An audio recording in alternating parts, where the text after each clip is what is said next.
अस्सलाम वालेकुम वरहमतुल्लाह। फजर की अजान के दौरान भी सहरी खाते पीते रहने की जो आदत पड़ी हुई है और सऊदी कमेटी ने जो लोगों को हदीस पेश करके गलत इंटरप्रिटेशन की है उसका खुलासा आज रखने वाला हूँ। लेकिन सबसे पहले मैं ये साबित करूंगा कि सहरी के खत्म होने के बाद फजर तुलू होने के बाद खाना पीना हराम है। फिर भी अगर कोई खाता पीता रहता है उस हदीस का सहारा लेकर तो उसका रोजा शुरू नहीं होएगा। तो सूरह बकरा आयत नंबर 187, रातों को खाओ पियो यहाँ तक के तुमको रात की स्याही की धारी से सुबह की धारी नुमाया नजर आ जाए, तब ये सब काम छोड़कर रात तक अपना रोजा पूरा करो। सूरह बकरा आयत नंबर 187। इसी तरह सही अहादीस मुबारका में भी इस बात को वाज़ेह किया गया है कि सहरी उसी वक्त तक खानी चाहिए जब तक सुबह सादिक न हो जाए।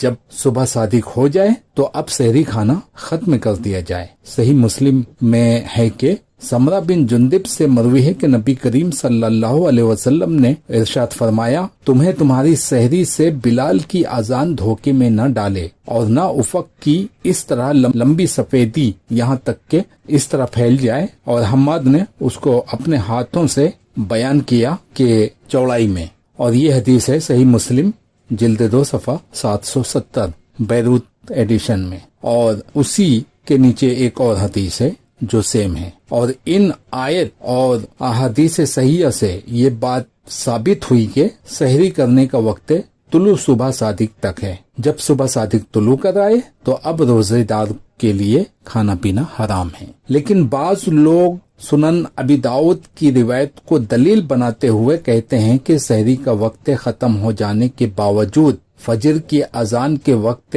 खाना दुरुस्त है। और रिवायत पेश करते हैं कि अबू हुरैरा रज़ियल्लाहु अन्हु रिवायत करते हैं कि नबी करीम सल्लल्लाहु अलैहि वसल्लम ने फरमाया, जब तुम में से कोई निदा सुने, निदा यानी अजान, जब तुम में से कोई निदा सुने और बर्तन उसके हाथ में हो तो जब तक उससे अपनी हाजत न पूरी करे उसे न रखे। इसमें सहरी का लफ्ज कहाँ है? ये सुनन अबी दाऊद हदीस नंबर नहीं जिल्द नंबर 2 सफ़ा नंबर 304 मतबुआ बैरूत। इसमें सहरी का वह लफ्ज कहाँ है? इस हदीस का ताल्लुक सहरी से है ही नहीं। इसका ताल्लुक आम अजानों से है, यानी खाना सामने हो या दस्तरखान लग चुका हो और अजान हो जाए तो पहले खाना खाएं। ये बहुत सी जो हदीसें लंबी लंबी हैं उनका मुख्तसर है कि अजान हो रही हो और हाथ में प्याला हो तो पहले उसे खत्म करो, छोड़ो नहीं, फिर नमाज के लिए जाओ। और इसकी दलील ये हदीस है। एक लंबी हदीस का टुकड़ा मैं पेश करता हूँ। उस पर कासिम नाराज हो गए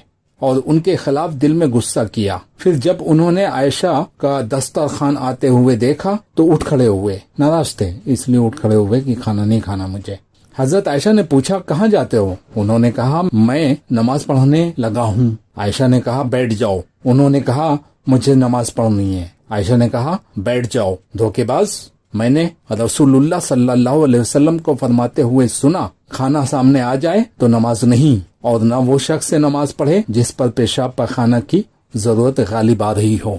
इस हदीस को उसके सामने रखो, अबी दाऊद वाली, मामला बिल्कुल वाज़ेह हो जाता है कि उसका ताल्लुक सहरी से नहीं है और न ही सहरी के लफ्ज है उसमें। ये तो आम अजानों के बारे में है और ये हदीस उस हदीस की वजाहत कर रही है। एक और हदीस, ये हदीस जो पेश किया हूँ सही मुस्लिम 1246 किताब मस्जिदों और नमाज की जगहों के अहकाम। एक और हदीस है मुत्तफक अलैह है। हजरत आयशा, अब्दुल्ला बिन उमर और अनस बिन मालिक से रिवायत है कि रसूलुल्लाह सल्लल्लाहु अलैहि वसल्लम ने फरमाया, जब नमाज खड़ी हो जाए और रात का खाना भी सामने आ जाए तो रात के खाने से पहल करो। क्या समझ में आया? इसमें रात का भी जिक्र है। पहली वाली हदीस में रात का जिक्र नहीं है, हर नमाज के लिए है। इसमें रात की भी वजाहत हो गई है और ये हदीस मुत्तफक अलैह है, यानी बुखारी और मुस्लिम दोनों में है। एक और हदीस, अब्दुल्ला बिन उमर ने कहा, नबी करीम सल्लल्लाहु अलैहि वसल्लम ने फरमाया कि जब तुम में से किसी का शाम का खाना तैयार हो चुका हो और तकबीर भी कही जा चुकी हो तो पहले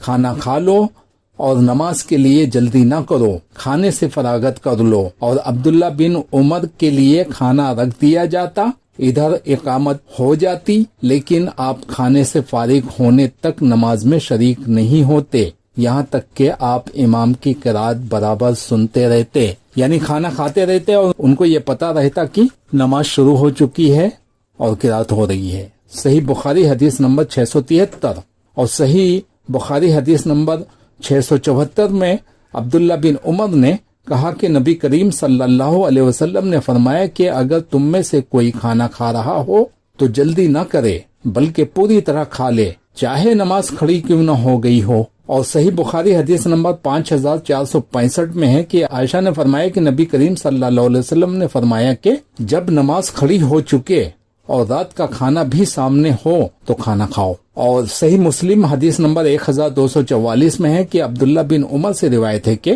نبی کریم صلی اللہ علیہ وسلم نے فرمایا جب تم میں سے کسی کے سامنے شام کا کھانا رکھا جائے ادھر نماز کھڑی ہو تو پہلے کھانا کھا لے اور نماز کے لیے جلدی نہ کرے جب تک کھانے سے فارغ نہ ہو۔ اور اس موضوع کی حدیث بہت زیادہ ہیں، میں نے صرف بخاری اور مسلم کی اٹھایا ہے اور 3 حدیثیں میں نے رکھی ہیں، 3 یا 4۔ صحیح بخاری 673 میں بھی ہے، صحیح مسلم 1244، جامع ترمذی 354، ابی داؤد 3757، ابن ماجہ 934۔ سحری کا وقت ختم ہونے کے بعد کھانا پینا ترک کرنا ہے ورنہ روزہ نہیں ہوگا، یہاں تک کہ منہ کے اندر جو نوالا ہے وہ بھی باہر نکالنا پڑے گا۔ اگر اذان وقت سے پہلے ہوتی ہے تو کھاتا پیتا رہے، لیکن آج کے دور میں اذان وقت سے پہلے نہیں ہوتی ہے بلکہ 1-2 منٹ لیٹ ہی ہوتی ہے۔ یہ تمام احادیث اس بات پر دلالت کرتی ہیں، جس حدیث کو پیش کیا جاتا ہے کہ جب تک ہاتھ میں پیالہ ختم نہ ہو جائے کھاتے پیتے رہو، اس حدیث کا تعلق سحری سے نہیں ہے، کیونکہ بہت سی ایسی حدیث موجود ہیں جس میں سحری کا ختم ہونے والا وقت بتایا گیا ہے۔ خاص کر کے جو میں نے قرآن کی آیت رکھی ہے، سب سے بڑی دلیل تو وہ ہے کہ صبح صادق ہوتے ہی کھانا پینا حرام ہو جائے گا، پھر بھی لوگ کھاتے پیتے رہتے ہیں، اور لوگوں کے دماغوں کو خراب کرنے والا سعودی فتاوی کمیٹی ہے۔ یہ چیز وہیں سے نکلی ہے کہ ہاتھ میں اگر برتن ہو اور سحری کا وقت ختم ہو جائے یعنی اذان ہونے لگے تب بھی اسے کھا پی لو، ختم کر لو۔ اور بہت سے لوگوں نے استدلال کیا ہے کہ اذان جب تک ہو رہی ہے تب تک کھاتے پیتے رہیں، اذان ختم ہو جائے گی تو پھر کھانا روک دینا ہے۔ کہاں سے لیا ہے یہ دلیل؟ اذان تو ہوتی اس وقت ہے جب سحری کا وقت ختم ہو جاتا ہے، یہی تو اس بات کا اعلان ہے کہ سحری کا وقت ختم ہو گیا۔